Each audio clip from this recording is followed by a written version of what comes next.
many of you have listened to the Head, Heart, and Boots podcast? I can't tell you that reaction, how much that means to us.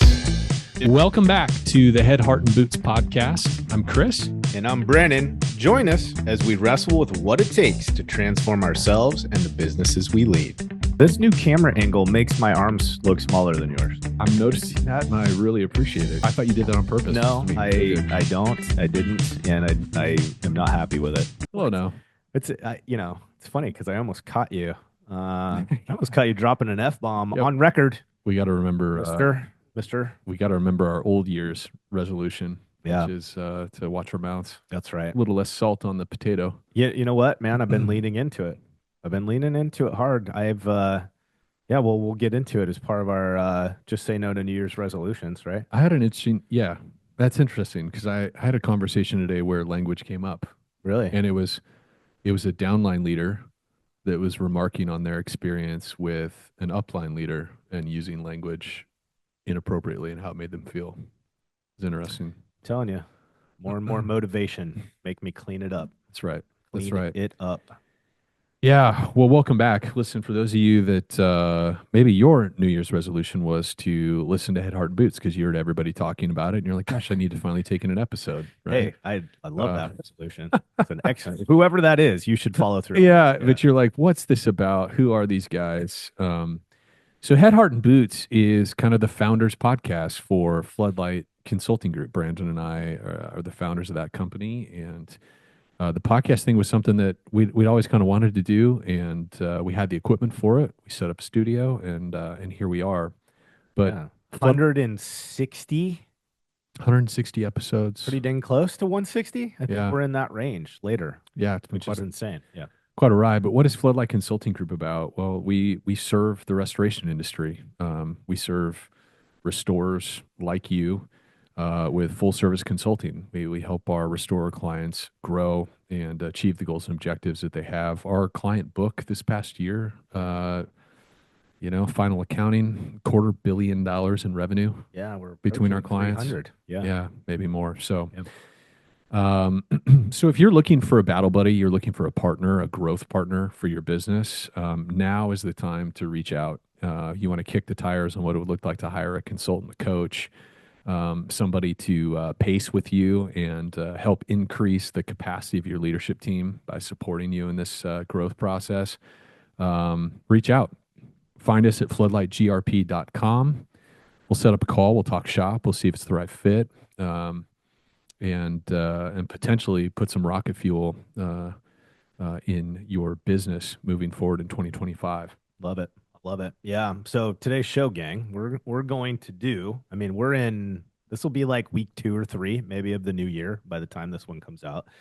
And Chris and I kind of make jokes about this. In fact, I think we recorded an episode at the beginning of last year, just say no to New Year's resolutions. However, that's a bit tongue in cheek, right? This is that time of year. Everybody gets into the gym again for the first time for a solid 45 days. And then you start going in and nobody's there anymore. But that's kind of why you and I have stayed away from, in quotes, New Year's resolutions. However, that being said, we are very adamant about finding areas, right, for us to focus on in terms of personal and professional growth. And this year, you kind of leaned into more of this idea of a theme on the year. So I wanted to unpack that with you a little bit more, and then and just kind of chew on that a little bit and give people maybe a slightly different perspective on how to pursue change in the year without it being one of those things that we get really excited about for 45 days and then it evaporates into nothingness, Yeah. So what is this theme concept? Well, so I stumbled on this. Let's take it a little bit further back. So I just came back from vacation, went with a family on a cruise to the Caribbean. That was fun. Got some sunshine in the winter, which helps depression. I highly recommend it, to be honest. We started the prior 2 years ago going to Phoenix and visiting my parents.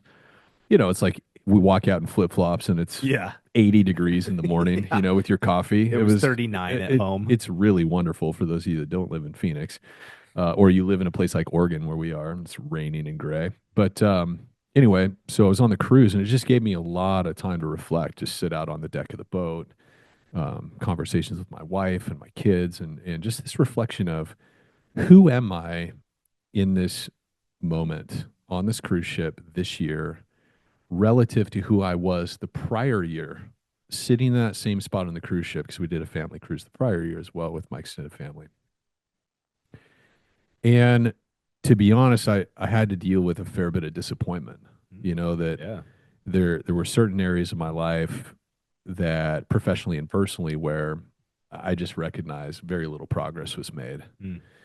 And I think the conviction in me that started to form over vacation was I do not want to be sitting on that deck chair this time next year, or what is now this year, the same person. Yeah. And I think I'm really pleased and really proud of some of the progress and certain things that I was able to overcome and skill up in and so forth over this past year. But there's also been past years where not a lot of movement happened, and that doesn't feel good, and and so through that process, I've been reading more and so forth, and I stumbled on this newsletter from Donald Miller, the CEO and founder of Story Brand. And it was a very simple email just about, hey, this is how I'm thinking about this coming year of for a long time, just kind of not bothered with resolutions, but instead this idea of a theme. What's my focus and my priority? What is that focus going to be this year?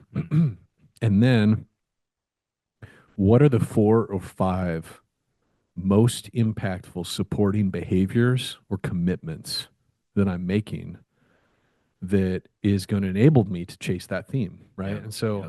I don't even remember all the details from his thing. He broke down what his theme was and his 4 thing. His theme was he wants to be more serious. And I'm totally paraphrasing and probably adding my own narrative to his 4 bullet points, but he was just talking about how I think the business has gotten to a place, he's had tremendous success to where he's kind of on cruise control, so to speak, pretty casual with the effort he was putting in the business and so forth, and maybe some of his interactions with his employees and leaders. And so his theme is to be serious this year, to double down in certain areas of his personal and professional life. And he listed those 4 or 5 key things he was going to focus on. One of them was his personal health and nutrition, as an example. And so I liked that framework, and I so much so some people saw I did a little LinkedIn Live, and I brought that up and was just unpacking some of my own focus for this year. But it really got me thinking: is it possible for me to narrow down the things that I feel like I need to be focused and oriented around this next year into a single theme? And to be quite candid, I have like my vision document for this year. My personal plan is what I titled it. Yeah. And I'm still in it. I was talking with my wife about it last night, and tomorrow night I have a guys gathering, and my intention is to take my rough draft and read it to them and get their input. And I've already talked to you about being one of my editors. Yeah. But I really love it, and it's really forcing me to think way beyond just whatever growth goals we have for the business and like specific health or fitness goals that I might have, and just say, okay, what is the 30,000-foot thing that I'm chasing that if the end of this next year I can chart and see material progress, and that's that thing. It's forced me to think a lot more critically and spend a lot more time reflecting. It's stoked a lot of personal reflection.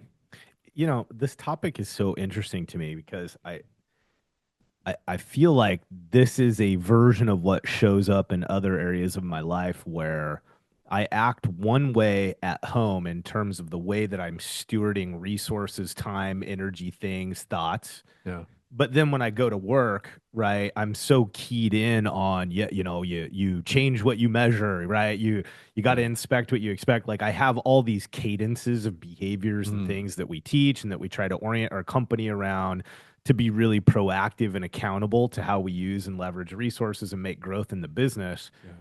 But then for whatever reason, I anticipate at times, and this is more just subconscious, that life at home and outside of my company is just going to kind of come together. Like it's just going to work out. Right. And the reality of it is that I normally just get more of what I've gotten before because I'm not measuring what Yeah. I care about. I'm not doing a lot of these similar behaviors in my private life or personal life Yeah. that we've prescribed to and bought into because they work in a professional environment. And I don't know what sets the stage for that. I just find myself Mm. often I mean, this even happened a lot with finances. Definitely in my earlier years where I'm running $10+ million companies, Mm. but then at home I can barely keep track of my checkbook. It's like, well, how why am I capable of leading a professional P&L, but I can't manage my own household P&L? Well, it's just a Oh, I get prioritization it. of behavior. Well, and right? I think probably the vast majority of people listening to this can relate to that, right? I I actually have it. Is it okay if I share where my head's at for the theme? Yeah, Let's for just sure, man. unpack it a little No, bit. let's go there. Yeah. Maybe it'd be helpful for folks to get started. So Well, my just before you get going though, because something that you said to me that I thought was interesting about this, the theme and then the is it associated actions yeah. that make that living out that theme reality? Is that kind of that combination that you laid out that you learned from? Yeah, that's kind of the hierarchy, and I probably won't get Okay. super deep into the behaviors because I'm still fleshing them out. Yeah. And the other thing I'm committing to, and I think probably most of us can relate to this as well, is that one, you set a New Year's resolution: I'm going to lose 40 pounds this year, or I'm gonna go to the gym 4+ times per week, or I'm going to have a weekly date night with my spouse, or we set these things in front of us, Yeah. and we don't properly count the cost of what that's going to require of us to live that out. Oh, sure. Right? Yeah. Certainly, that's been my flaw every Or single even time. create a strategy, Any right? kind of strategy, Yeah. right? And so then you start to encounter some resistance, and then all of a sudden, either one, it may not feel like it's worth it because you're realizing, oh, well, this is what it's going to require, and that's when people stop going to the gym. 6-8 weeks into it, it's like, oh, this feels like shit, and it's like, well, yeah, that's part of it. Yeah, you didn't count the cost. Yeah. Right? You want hypertrophy, you want your muscles to grow, but that means you have to bust out the set to failure, and that really doesn't feel good, right? You can't skip leg day, and that really never feels. Nobody likes leg day, Damn okay? it. Right? But no, let me, if I can, let me talk about kind of where I'm at with my theme because it's actually very hard for me to come up with a singular theme like Donald Miller talked about because I feel like as maybe a lot of people coming out to the end of the year, particularly in our industry, I mean, this is a rough year. It was a positive year and a promising year for Floodlight and many of our clients and growth, but we were also experiencing some of the weirdness of Those the challenges. economy and the lack of all that stuff. Election We were year. seeing it, feeling it, election year, all the stresses of that, Yeah. all those things. And so I think a lot of times we're coming out of it and we have so many different things we feel like need to change, need to grow, got to do this better this next year. And it's like, so aligning around a single theme has been hard for me. And actually, literally, as we just started this conversation, I think the word came to me for my theme. Oh, there we go. Therapeutic. Yeah, it really is. Public therapy. So the week before we went to break, we kind of turned the lights off at Floodlight for about 10 days at the end of the year in between this, first of the year. And before that, I had a meeting with Wayne. Everybody's starting to figure out just how much of a catalyst Wayne is for change within Floodlight. And no doubt with many of our clients that he's had interactions That's with. right. Yeah. But, hard to hate that guy.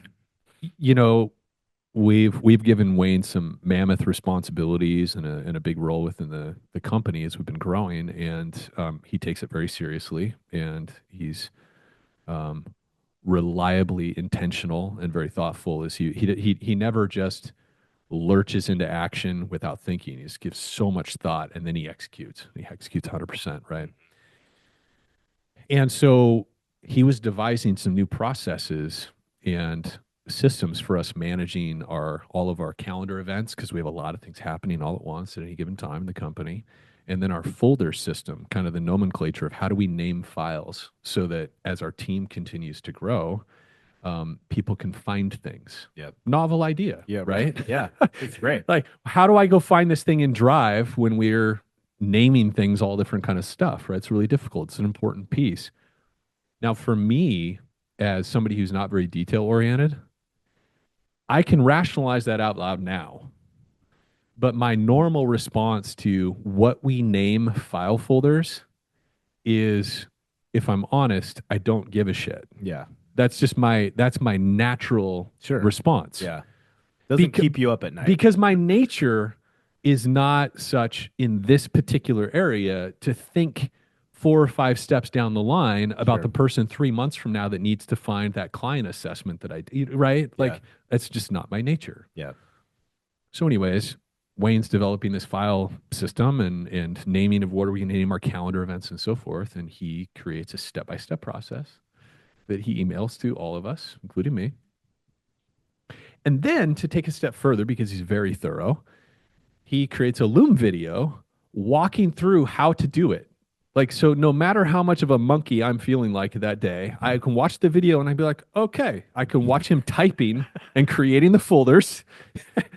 He's just very thorough.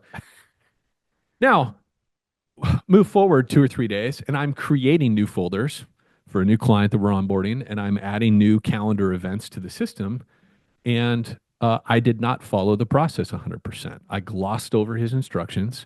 I feel like I got the spirit of the instructions, and I did an 85% version of it. Unfortunately, with this kind of solution, right, doing 85% doesn't solve the problem. Yeah. This ain't horseshoes. Right? Yeah. So anyway, Wayne reaches out to me and says, hey, can we talk? And I know what's happening when Wayne says, hey, can we talk? And he says, listen, Chris,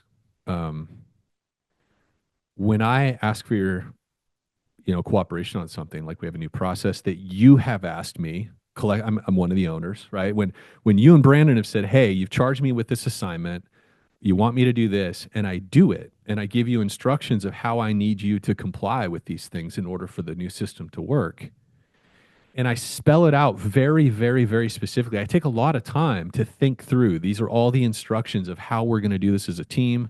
And then I, not only that, but I make a video walking through exactly it, right? So regardless of who's looking at this, they have the information to fully implement what I'm asking them to do. And then you don't. He said, the impression that I get from that, the feeling that gives me is that you don't value my time as much as yours, that my time isn't worth as much as yours. And I wanted to talk to you about that before it affects our relationship more than it already has. I mean, not only is that a perfect example of leadership behavior and tone and messaging, but I just couldn't ignore it. And I literally, I've been thinking about that conversation for the last 3 weeks since we had it. Yeah.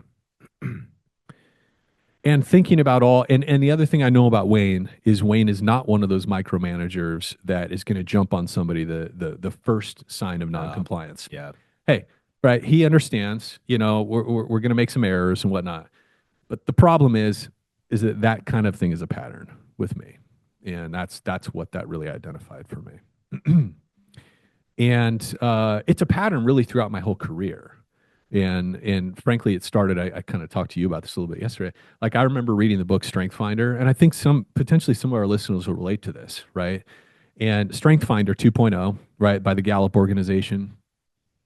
The big thing is research shows that it doesn't make sense to try to turn your weaknesses into a strength. Yeah. Like me getting Sure. really good at accounting, that just makes no sense. When I can go out and get better and better and better at sales, public speaking, the things that I love to do and I'm very good at. Yeah.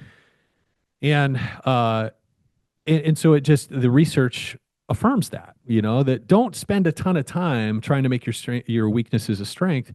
Focus on making your strengths like super strengths. And I loved hearing that. This is 15 years ago. I think I read that. I'm like, oh yeah, that's right. Sweet. I'm not any of that. I'm all of this. Yeah. But I missed the other part of the message in that book, which is how important it is, right, being responsible for ourselves, to build systems around our weaknesses. Yeah. So that at a minimum, we're doing damage control, so that our weaknesses don't negatively affect us or the people we work with. Yeah. And I think for whatever reason, just maturity at the time, 15 years ago, is I didn't bother with that part. And while I don't want to present myself as a total monkey in the kitchen here, but because I've definitely worked on shoring up, Yeah. those areas, Yeah. but there are still these glaring gaps that Sure. Wayne helped me identify, um, and so I think it's frankly it's a little bit of a character defect, And you were and carrying that into vacation, I obviously. was, So it was something you yeah. were chewing on. So Yeah. some of the reflection on the deck chairs of the boat. Sure. Yeah. Um, so for me, the theme is reliability. Interesting. Okay. So for me, the theme is reliability because I think what happened is I started to lean into that conversation with Wayne is I started to think about, okay, where else am I doing this? Am I not putting proper attention? And it's interesting because to me, reliability is absolutely related to discipline. And those of you that listen to the podcast, you heard me last year in a lot of our shows talk about discipline. I'm serious about discipline, but it's been humbling to me over the last few weeks to think about just to recognize that as much as honed in as I am on discipline in certain areas of my life, this conversation with Wayne and some of the other associated examples of that were just a total blind spot in a lot of ways, Yeah. you know? Yeah. And so I'm excited about this theme because I've in all of this reflection, I'm realizing just how much this affects me and my ability to and I think the respect of my fellow team members, if I'm honest. Yeah. Nobody likes to think about that, but I think the Yeah. reality is I've really disappointed some of the people on our team at different intervals throughout the year because of examples of that, of not naming the folder, the thing it's supposed to be named. Yeah. It causes problems, it causes friction, it's frustration, Yeah. for other people on the team. But then I started to kind of think through, okay, how is it possible that there's elements of this in other parts of my life too, Yeah. right? Sure. There's blind spots in terms of reliability where I'm not showing up or I'm just unaware. Yeah. I'm self-deceived where I Yeah. think I'm showing up fully in this relationship or that relationship. But are there examples of what Wayne brought to my attention that are present in other parts of my life, whether it be, church or kids sports or the volunteering types of things I'm doing or some of my friendships, Sure. Yeah. where there's aspects where I'm not reliable in the way that I would want to be. Like you're seeing the universal positive impact if you were to Yeah. focus on that throughout the year. Yeah. Yeah, for sure. That's interesting. So right now then the work that you're essentially kind of doing in the background is trying to determine almost this strategy Yeah. or these kind of behaviors that support and or make you in quotes more reliable. Yeah, because I've had enough experiences at 44, looking back over the years, where it's like you discover these blind spots, you discover these deficiencies in your character or in your discipline or whatever, and it's like, oh, I'm sorry, I'm gonna do better. We do this in our marriages. It's like, oh, well, I'll work on that. I'll do better. But I think in a number of cases, I haven't taken the steps to identify. Okay, but what does that look like? What does it look like for me to be better? What is that going to require of me? And so that's what I'm wrestling with right now. And I have some ideas. But for example, I think a lot of it comes back to disciplines. What routines and disciplines am I going to build into my schedule each week in order that I might be more reliable? So one of the things I'm wrestling with right now is my morning process. So one discipline that I've been I'm happy with my level of success on is my fitness and my nutrition. And I think about, okay, I can reliably get to the gym 3-4 times a week, like clockwork. Well, how do I do that? Well, first of all, I schedule it in. I know when I'm going to go. I traditionally go Monday, Wednesday, Friday. And if I can't make one of those days, I make up for it on Saturday. It's just clockwork for me. Yeah. It's become clockwork. I had to really work on it, right? But Yeah. and so the question is, what kind of calendar routine do I need to create for myself? Do I need to change when I'm working out? Do I need to start to prioritize my wake up time at a certain time so that I can get the workout out of the way so I have extra bandwidth in the afternoon, evening? in order to be able to catch up and or prepare for the next day so that I can be reliable in a handful of different ways. As an example, we have our leadership team meeting at Floodlight on Friday mornings. And one thing I've been guilty of is showing up unprepared. Get caught up in sales meetings and get caught up with client sessions and various things that I'm involved in and webinars and da-da-da. And and then I'm rolling into that meeting, glancing at the agenda as the meeting's in process. Yeah. Right? Yeah. If I'm honest with myself, I'm not impressed by that. Yeah. I'm not impressed with myself. Like when I judge other leaders that we work with, right? When I judge myself by the same standard that I judge others, it's like not impressed. It's not prepared. It's not reliable. So, one of the rhythms that I'm looking at is on Thursday afternoons, building in a half-hour slot as I close my day where it's for that. So at a bare minimum, right, I can come in understanding what the agenda and the direction of it is for any primary inputs that I need to be prepared to, on my part to speak into and so forth. Right. That's just one example. But I think as I look at this model of kind of focus and planning, this Donald Miller thing, I'm really trying to prioritize simplicity because I know that one of the mistakes I've made in previous years of making goals and plans for myself is that I so overcomplicate all the different targets I'm going to be shooting at. Yeah, right. That with the complexity and the chaos of just life and business, those one by one things just start to fall off my plate. Yeah. I can't focus on it. Right. Right. And so I'm really trying to focus in hopefully just in the next few days here. So I'm not into February by the time I have this personal plan, right? Right. Exactly. Dang it, Donald Miller, you didn't send me the email until like 4 days ago. Why can you send it on the 25th of December? Dude, where were you? That's right. But so I'm trying to take categories of behaviors. Yeah. Right. Mm-hmm. So like I put together a calendar plan, and that's maybe one of my supporting behaviors is how I'm managing my time and what commitments am I making, non-negotiables am I putting in my calendar, as an example. Yeah. So anyway, that's kind of how I'm thinking about it, and hopefully I like that idea. Yeah. Yeah. I think that the strategy that I think makes this more beneficial than the old like swag and prayer in terms of an annual New Year's resolution is you're actually taking the time to process through this intentionally enough where you're like, but how will I do that? Yeah, it's a real plan. It's a real plan. And I think New Year's resolutions tend to be, like you said, it's the first, I'm going to start doing fat. X, I need to lose weight. Yeah.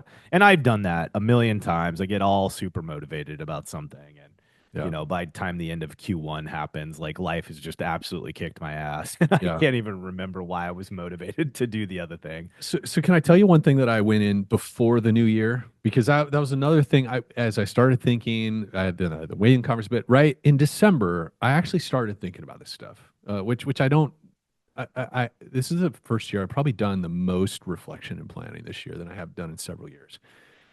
And one of the things I started on was and part of it is this is an easy place for me to double down because, again, I already have some established disciplines around fitness and nutrition. Okay, so one of the goals I've had for a while, but I haven't had the discipline in this way, is I really wanted to work on my legs. I'm one of those guys that whenever possible, I would skip leg days because leg days suck.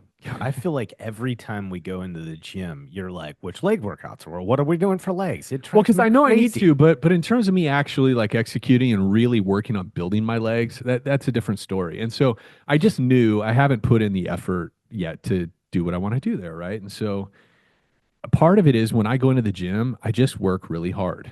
I don't have a lot of direction or a lot of focus. And so in December, I downloaded this app that I'd been thinking of downloading for like the last 3 years. I've been watching these YouTube videos. It's called Renaissance Periodization, the RP hypertrophy app. So if any of you are trying to get jacked, right? Dr. Mike. That's the app. Yeah. It's the RP app. You can Google it. Anyway, but I've never used apps when I work out. Yeah. I never keep a journal. I hate that stuff, to be honest. Yeah. I don't track my calories. None of that. But anybody who's ever done anything like really trying to achieve a high level of fitness, like they're Yeah. really pushing the envelope, they'll tell you, like, you got to fricking do that. You need to have some sort of consistency where you're progressing, whatever. Yeah. And so a few weeks into December, I downloaded the app and I started using it. I'm on my 5th week Oh, in nice. this program. Yeah. And I'm seeing results. My legs are getting stronger. I'm seeing them in the mirror for the very first time in my whole life. I've always had fairly skinny legs, actually, and it's incredibly motivating for me. Nice. And the only reason I bring this up is that I think maybe there's a best practice there that I'm going to continue deploying as I move forward, which is I think sometimes when we're trying to like create significant change, and for me, I have a lot of things that I want to really improve on and grow in this year. I think maybe it's a really great place to start in an area that you're confident with. Like you Makes already sense. have some Yeah. established pattern. Yeah. Because for Like me, almost assured success to a yeah, certain yeah. extent. I noticed that here in these last few weeks, and when I was on vacation, in following and tracking with this app, it was really, really helpful to me. Nice. And I actually discovered yesterday, because I tried to skip a day. I missed my gym day on Friday, but I have a program for Friday, and this app is such that you cannot just skip a workout. Oh, okay. It makes you complete it. Okay. So like I had to complete my That put it back in front of you. I had to complete my 3rd workout of the week on Monday Uh-huh. because I hadn't completed, and I was like, oh, I love that because it forces me to complete the whole program. It's Yeah. like a 6-week program. Yeah. I got to do every freaking set. It won't let me Yeah. skip anything. Love it. Yeah. Anyway, all that to say, I found that very motivating to start in December with that thing that I already felt kind of confident in. Like Yeah. I just want to go to the next level kind Yeah. of thing. Yeah. And it ended up really getting my head in the right place of, okay, where else do I want to I'm proving to myself I can lock this in. Yeah. What would it look like if I locked in some of these behaviors around being more reliable in my professional role? And then how many different downstream positive effects Yeah, is that sure. going to create in my life? Yeah. Right. Which is another reason why I'm really kind of aligning around this reliability thing. It's like I want to be a more reliable person. Yeah. When I look at the people, the business leaders, the entrepreneurs that I most admire, and I step back and I look, that's one of the things Yeah. that is part of their character and part of the way they roll. Yeah, for sure. I think, the other thing that I think is kind of interesting, big picture with what you're talking about is, and this is an encouragement, I think, especially to business owners, there is a weight on us. Whether we intentionally embrace that or take it on is kind of irrelevant. Like, there's this reality that the people around you are looking to you for the standard for, it's like, I think we were just referring to a Hormozy piece that came out not too long ago about like, look, if your best is at 80%, understand that your team never gets 100% of what you're doing. Yeah. Right. So it's like inevitably it's degrading from there, or whatever the case may be. Anyways, my point is it's so easy for us as business owners or the head of the household or whatever you want to paint yourself as, where it's a lot easier to say, do as I say and not as I do. Or what you're doing is you're placing so much value in your work ethic, your grind, that you're forgetting about all the other real life aspects that you and your character and your persona bring to the table. Yeah. And you lose track of the effect of that on those around you. And we continue to kind of like give ourselves an excuse to not modify that. Yeah. A get out of jail free card because we in quotes own it, or in quotes we're the leader. And man, I think that the downside to that is how long I can watch myself and others go on perpetuating some pain, some friction, some anxiety and headaches for themselves because they just aren't willing to slow down long enough to say, okay, look, at a principal level, Yeah. this is a challenging behavior or characteristic that I have. And if I continue just to ignore it or act as if it doesn't require any time and attention on my part to make it better, I'm going to continue to suffer the consequences of that. And for some reason, it just can be very challenging for us to take responsibility in that. So one of the things, just kind of a nod to you, an affirmation for you is, I will tell you, man, like every time I've seen someone in our company or in our sphere challenge you in a way that's meaningful, meaning Yeah. they came prepared and thought about it. It wasn't emotional outburst. You inevitably will sit down in that and decide, okay, what about this is true? And it does make you consciously decide what and how you can do something about it. Yeah. And that is, I think, to me, one of just a very admirable characteristic of you. And so I think part of where I'm going with all this is one, I think there's an encouragement for all of us. And so instead of looking at this whole kind of like New Year's resolution from this kind of tongue-in-cheek thing, but just this idea that leaders, head of households, partners, spouses, in relationships, owning companies, we do have a responsibility to take stock of our kind of natural way that we show up Yeah. and ask ourselves, which of my weaknesses, not if I have them, Yeah. but which of my weaknesses are actually playing such a negative role in my organization, in my relationships, that ignoring it's no longer an option. Yeah. And not doing that out of guilt or shame or it's just play to win, Yeah. right? Don't play to be right, play to win. Yeah. And then ask yourself, what can I do? And I think this idea of creating a theme and then really taking the time to unpack several behaviors or things that you can do to actually change that behavior in a measurable way. That's powerful. Yeah. Like that to me is kind of like one of those core self accountability functions that just is profound. Yeah. It'll change your business. It'll change the way you lead. It'll change the way that you have in terms of relationships. I think, one of the things that we've pointed to a lot as an example, and I think it just affirms you and what you're doing is, look, even when you crush at work, which is very common for producers, for builders, right? Those kind of driving personalities, man, there's just so many areas that can be broken that really rob you from enjoying the experiences that you're creating when you're winning, Yeah. in these other categories. Yeah. And so I think one of the things I appreciate about what you're doing is you're saying, it's not just important enough to win here in this category. I need to bring a more robust approach Yeah. to what I'm doing and what I'm responsible for. And I think that's epic. I've been kind of really chewing on this one, and I am in a weird state because I always feel weird saying it. Dude, my whole thing this year is I got to get in touch with my spirituality.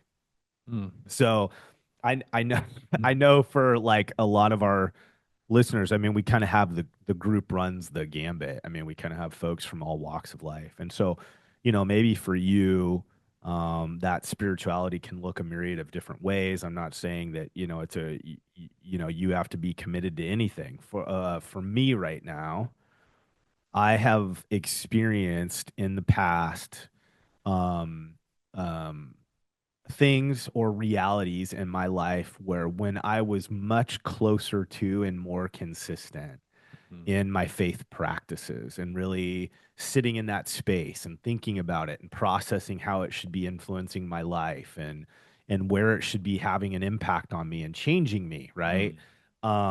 I have felt like I'm just a better person in general. I feel like that I approach my relationships better. I feel like I approach my responsibilities better. I run high octane. I'm a high anxiety guy on default.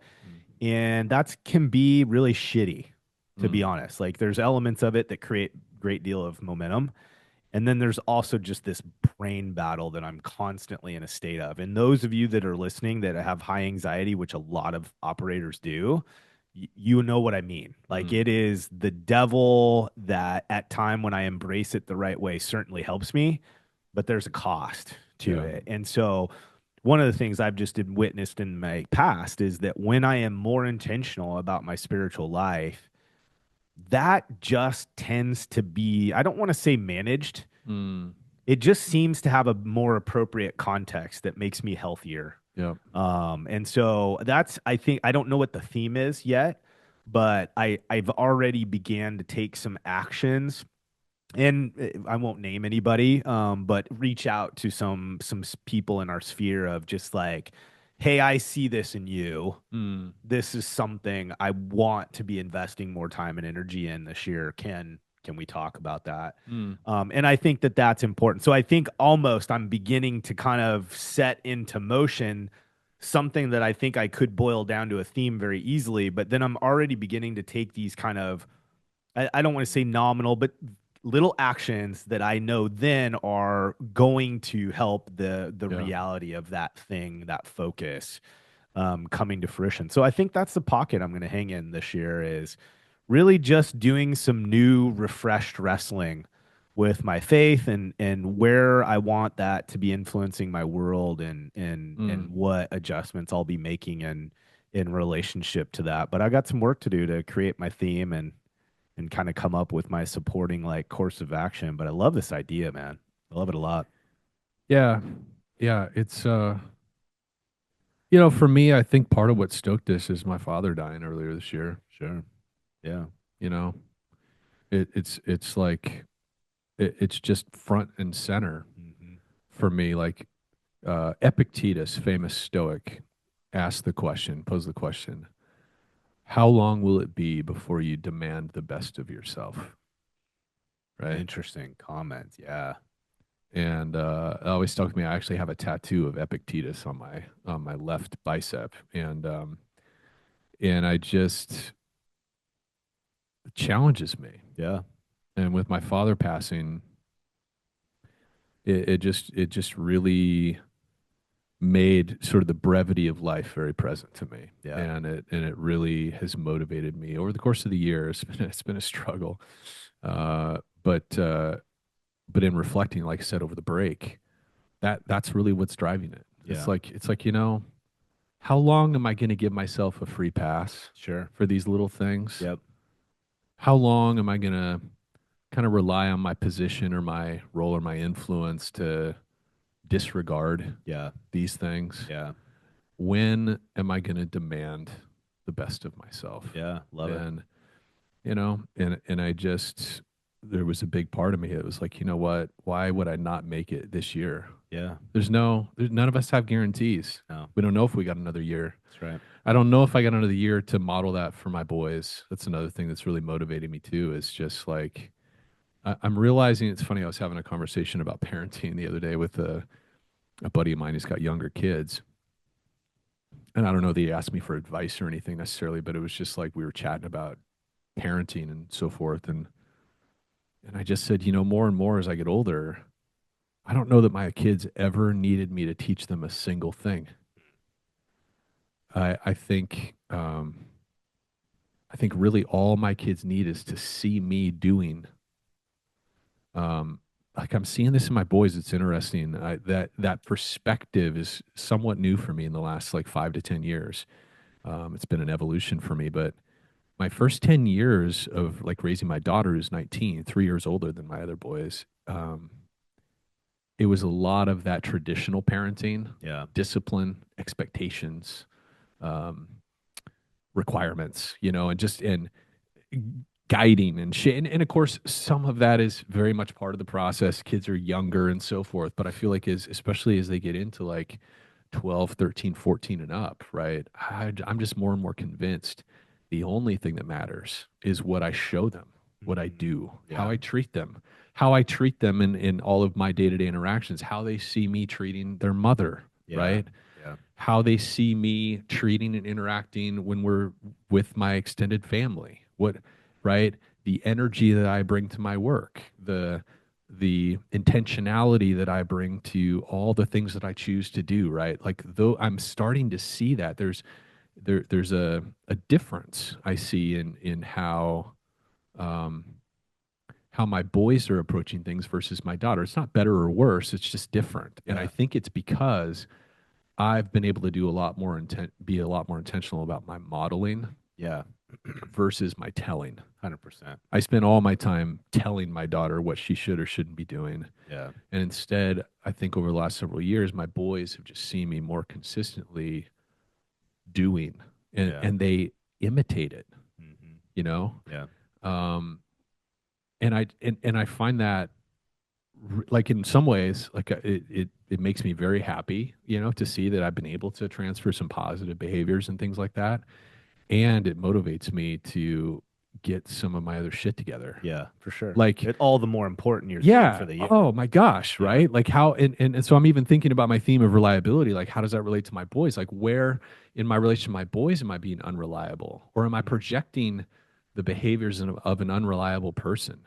Where can I introduce more reliability and consistency and discipline so that potentially they choose to imitate those things? Yeah. The big and little things. Like one of the things that's been coming up for me that I'm going to need my wife's collaboration on, and I think she'll be very much for it, is for a long time we've had no set cadence for dinners and family meals. Oh, okay. We just kind of figure it out amongst all the other things we have going on. Yeah. And I'm probably the most guilty about that. I actually cook a lot in our house, but I don't have any kind of consistency around that. And I actually believe that that's my kids feel that. Like there's just a lack of structure in that part of our way we do life. And I'm like, I think there actually might be a lot of value to having a more consistent even if it is just one night a week. Yeah. We do dinner at 6:00. Yeah. It's like every Friday we do 6:00 dinner, whatever. I don't know what that is yet. But these are the ways that I'm thinking about it, and yeah. Yeah, I think I think those are all different things that point towards this idea of reliability. And sometimes it's perception, right? Like what kinds of things do I need to be aware of or potentially be practicing so that someone's perception of me is that I'm reliable. Yeah. And so in that particular case, it could be like for them, that's an important thing in front of their mind on a consistent basis. That's right. It's like, when are we going to eat, Dad? Yeah, like that would be super reliable. Yeah. Mm. No, I love it. I think this is a pretty cool approach, and maybe many of you listening, this is something that you've already been practicing. It's a bedrock of your existence. Well, more power to you. We tip our hat, but for the rest of us mere mortals trying to get better at strengthening up some of those weaknesses, I think this is a great solution. So just say no to New Year's resolutions and maybe think through this idea of establishing an annual theme for yourself and go the extra mile and make sure that you put down in your plan how you will actually execute on that and create the change this year that that you want to see. I'll tell you what, this is a very effective way to make changes in your business. Yeah, you want to make it the most effective? Get on a podcast that reaches thousands and thousands of people And tell them that you're going to do this thing. and tell them your theme and your supporting behaviors, because that might stoke the more motivation. That is also a solution. And all of you do have permission when you see me at conferences and things like that to say, "Hey, Nordyke, where are you at with those supporting Where are you behaviors, at? Yeah, bro?" that's right. How Yeah. reliable have you been? And I'll give you the honest feedback after he tells you Oh my goodness. his Celsius bill. So no, I'm kidding. All right, guys. Hey, thanks for hanging out with us. Hopefully, this is a tool you can adopt and leverage in your favor, not just yourselves personally, but maybe even your teams this year. So thanks for hanging out with us. And guys, we didn't say it on the last show. Happy freaking New Year. Let's get digging into 2025 and make some cool shit happen.